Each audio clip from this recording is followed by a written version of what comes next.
फल देता है, जो अकड़ कर खड़ा रहता है उसे तो हवा का झोंका भी तोड़ देता है। झुकना सीखो, सहना सीखो। जितना तुम सहना सीख जाओगे उतने ही तुम बलवान बनोगे और उतना ही तुम्हारा मन शांत रहेगा। विचार करो, क्या तुम वाकई अशांत हो या तुमने अशांति ओढ़ रखी है? तुम कल की चिंता करते हो जो अभी आया ही नहीं, और कल के दुख को याद करते हो जो बीत चुका है। तुम आज में जीना ही नहीं जानते। शांति अभी में है, इसी पल में है। अगर तुम अभी इस क्षण में मुस्कुरा सकते हो, अगर तुम अभी इस क्षण में भगवान का नाम ले सकते हो, तो तुम सबसे शांत व्यक्ति हो। बहुत से लोग आते हैं, कहते हैं महाराज जी काम का बहुत दबाव है, परिवार की बहुत जिम्मेदारियां हैं। भाई, जिम्मेदारी निभाना बुरा नहीं है, लेकिन जिम्मेदारी के बोझ तले दबकर अपने विवेक को खो देना बुरा है।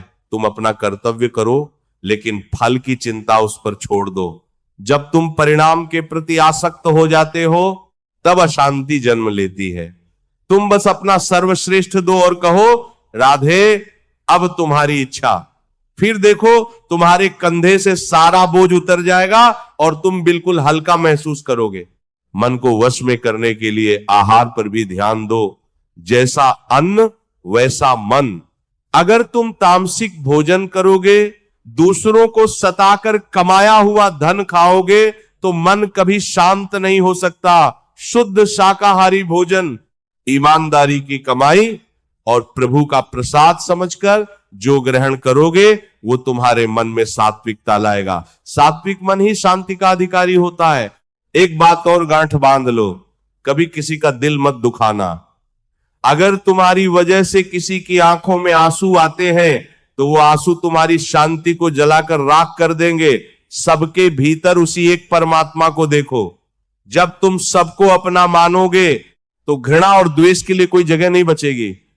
जहां प्रेम है वहीं शांति है, जहां ईर्ष्या है वहां केवल अशांति की आग है।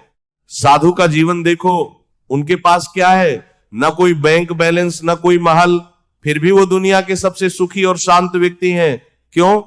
क्योंकि उन्होंने अपने मन को प्रभु के चरणों में बांध दिया है। तुम भी यही करो, संसार में रहो, खूब काम करो, उन्नति करो, लेकिन अपने मन का एक कोना हमेशा उस परमात्मा के लिए खाली रखो।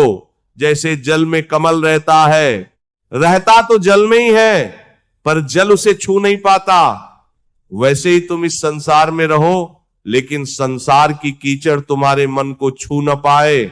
याद रखना, मन तुम्हें डराएगा, तुम्हें भटकाएगा। ये कहेगा कि अरे ये भक्ति भक्ति बेकार है, चलो भोगों में आनंद लेते हैं, लेकिन तुम अडिग रहना। इसे बार बार समझाना कि अरे मूर्ख मन, तू जहां सुख ढूंढ रहा है वहां केवल दुख की छाया है। असली सुख तो मेरे गोविंद के चरणों में है। जब तुम बार बार